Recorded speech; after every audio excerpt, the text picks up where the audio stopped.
Some fighters have a plan or a strategy that guides their action for a real street fight. Here's a BJJ versus boxing fight that demonstrates the difference in having a plan to fight versus not having a strategy. You'll see a classic positional strategy of Brazilian Jiu-Jitsu played out in this street fights, although there were still a number of mistakes made by both fighters that we could all learn from. So let's dig into the fights.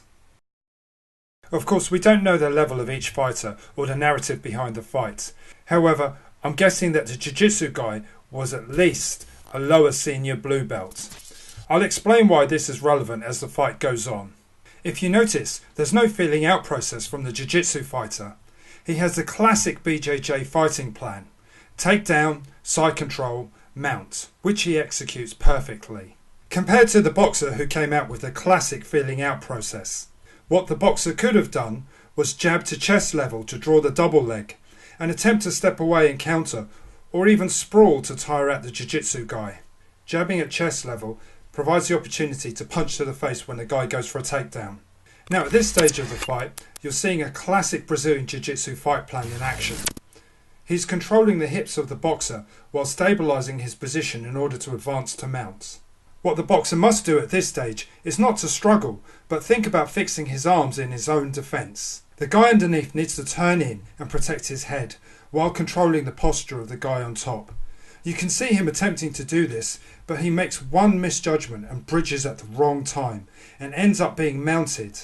Now the Jiu-Jitsu fighter goes predictably into ground and pound mode, punching the boxer to induce panic, but he doesn't take his back to choke him unconscious. A more advanced Jiu-Jitsu fighter would have set up a rear naked choke off the ground and pound and finished the fight.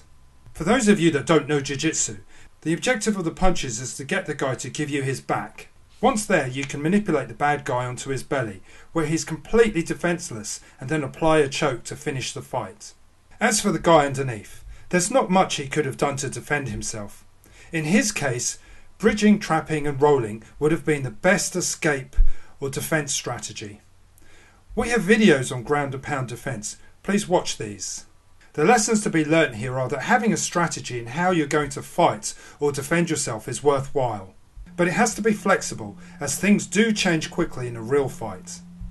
As has been said many times, the best made plans go out the window when you've been punched in the face.